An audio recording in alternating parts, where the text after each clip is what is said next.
Hello, you beautiful bastards, and welcome to my so-called show. I remember the good old days with the pandemic, people mindlessly obeying their globalist government puppets and trying to shame people who were smart enough to question what the fuck is going on. The days when giving your grandmother one last hug before she died was considered a crime, while the people who imposed these rules were laughing at the idiots who did obey them and tried to turn the whole world into some dystopian Brave New World in 1984 paradise. Well, here's a movie that revolves around that time, and even better, it stars the underrated Pedro Pascal.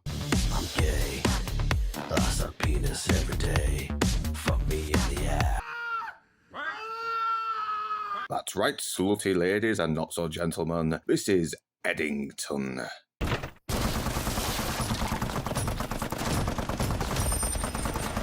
Set in 2020, Eddington tells the story of a New Mexico sheriff named Joe Cross, played by Joaquin Phoenix, who grows frustrated at how the draconian measurements have caused the community to become more and more divided, as well as how anyone who doesn't follow the narrative is treated less than human.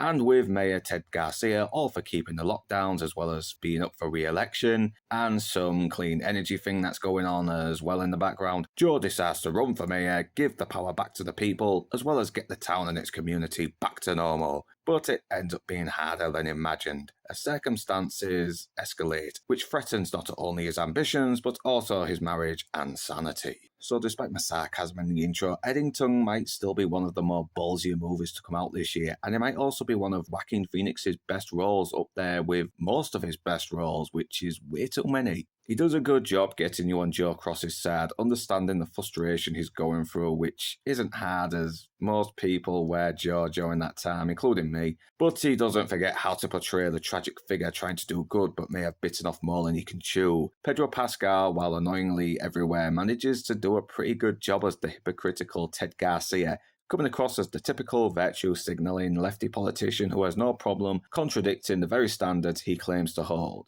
So basically, Pedro Pascal. The rest of the cast provide great support. Emma Stone does a good job as Joe's wife Louise, who really sells the trauma she has desperately tried to overcome for years. Deirdre O'Connell is convincing as a conspiracy theorist mum, who could have been portrayed as another right-wing nutjob strawman, but manages to be sympathetic, showing, despite her unconventional manner, she's just a flawed woman who wants to see her daughter recover. Michael Ward also puts in a very understated performance as Michael Cook, the only black officer in Joe's apartment. Is naive, eager to earn his stripes, and doesn't swallow the BLM bullshit. I love the scene where he's surrounded by the protesters, with some trying to convince him he's on the wrong side, and others calling him a race traitor. With one expression, you can see how insulted he is by these delusional idiots, and is desperately suppressing every urge not to punch every one of them.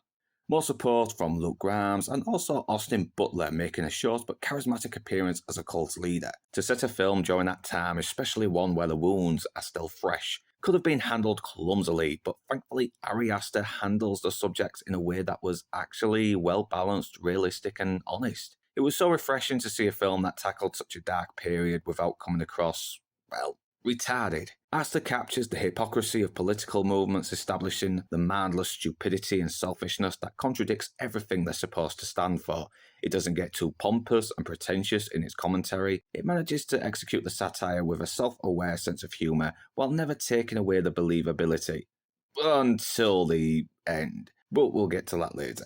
In one scene, one of the SJWs, who's obviously joining the movement to score with the last in charge, repeats what she told him in front of his parents, and the response from his dad was believable. It had me laughing my ass off, but it also highlights that even the ones who generally have the noblest of reasons still have their flaws and limitations and are not infallible to destroying themselves, as well as causing more harm to the people they hold dear. The commentary can be a little on the nose and throws a lot in the story, but it makes sense, especially when the world was getting crazier, where the people in power, as well as the media, showed just how arrogant and manipulative they could be to the point of parody. But the satire never takes away from the fact it's legitimately well made. There's enough long shots that really capture the emptiness of Eddington itself, establishing more and more how a once thriving, friendly town has now become a ghost town that has even become alien to the locals.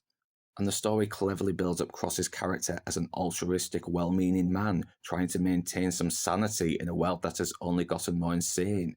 while also building up to the dark turn this movie eventually takes. And man, it doesn't fuck about. It takes the story in a more unpredictable direction before reaching its blood-splattered, bullet-riddled climax, which could make or break the movie for some people. But to me, it makes sense, especially during a time where everything was just getting crazier. And in theory, if you go swimming in the sea, you should be wearing a mask.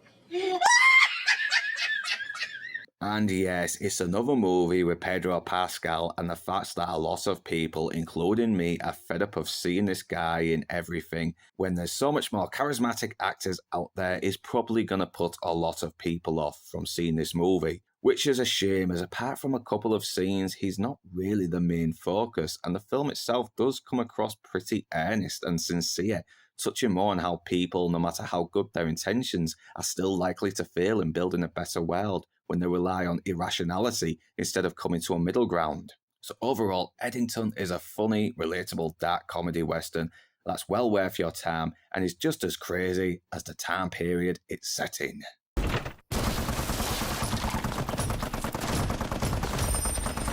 And whether you beautiful bastards are Northern, English or not, thanks for watching. And do remember to like, comment, share, subscribe, and to ring that bell in order to be notified. And if you wish to further support this channel, then the links are in the description below. But right now, that's me done, and I'm off to the pub.